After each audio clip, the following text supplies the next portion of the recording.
Postal ballot খোলা নিয়ে উত্তপ্ত হলো বিধাননগর। প্রশাসনিক ভবনে প্রয়োজনীয় অনুমতি ছাড়াই একাধিকবার পোস্টাল ব্যালট খোলার অভিযোগ বিজেপির। আর তারই প্রতিবাদে ডেপুটি ম্যাজিস্ট্রেটের ঘরে ঢুকে বিক্ষোভ দেখায় বিজেপি প্রার্থীকে না জানিয়ে পোস্টাল ব্যালট খোলার অভিযোগ উঠছে। কোনো দুর্নীতি হয়নি, আমাকে ফাঁসানো হচ্ছে, প্রতিক্রিয়া ডেপুটি ম্যাজিস্ট্রেটের।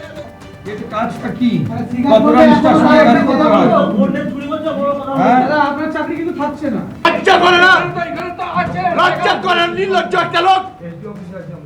তুমি জানো না এটা কে খুলেছে? এক্ষুনি তুমি আমাকে বললে কে খুলেছে, এক্ষুনি বললে।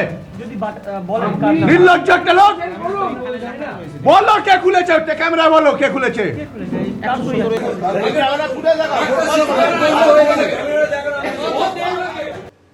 15টি বুথে পুনর্নির্বাচনের সিদ্ধান্ত নির্বাচন কমিশনের এবং সেই মতো আজকে ডায়মন্ড হারবার বিধানসভা কেন্দ্রের 4টি বুথ এবং বগরাহাট পশ্চিম বিধানসভা কেন্দ্রের 11টি বুথে ভোট গ্রহণ শুরু হয়েছে। সকাল 7টা থেকে ফের একবার ভোটের লাইনে দাঁড়িয়েছেন এই কেন্দ্রের মানুষ। ভোট হচ্ছে ডায়মন্ড হারবারের 117, 179, 194 এবং 243 নম্বর বুথে। আর অন্যদিকে বগরাহাট পশ্চিম বিধানসভা কেন্দ্রের 46, 126, 127, 128, 142, 214, 215, 216 এবং 230 থেকে 232 নম্বর অর্থাৎ মোট 11টি বুথে পুনর্নির্বাচনের নির্দেশ দেয় নির্বাচন কমিশন।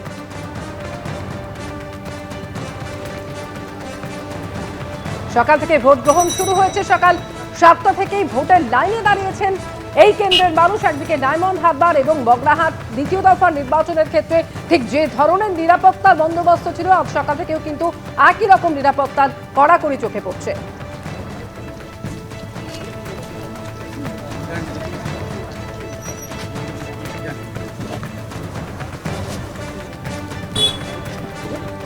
আজকের পুনর্নির্বাচন চলছে এবং এই পুনর্নির্বাচনের মধ্যে যে রাস্তার ছবি দেখতে পাচ্ছি, সেখানে একদিকে যেমন হচ্ছে রাস্তা, তো আজকে যে বুথের থেকে প্রায় 100 মিটার দূরে সেই জায়গা দেখতে পাচ্ছি কেন্দ্রীয় বাহিনী মোতায়েন অবস্থায় রয়েছে।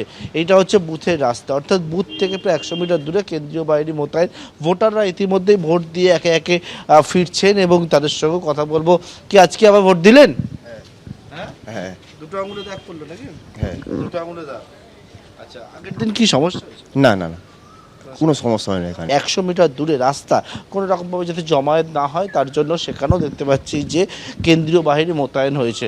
রায়নগর এমপি স্কুল এবং সেই রায়নগর এমপি স্কুলেও সকাল থেকে এখানে ভোটাররা দীর্ঘ লাইন দিয়েছে এবং যে বিষয়টা বলছিলাম যে শুধু ভোট গ্রহণ কেন্দ্র নয়, ভোট গ্রহণ কেন্দ্রের আশেপাশের ছবিটা কি সেটাই আমি দেখাচ্ছিলাম।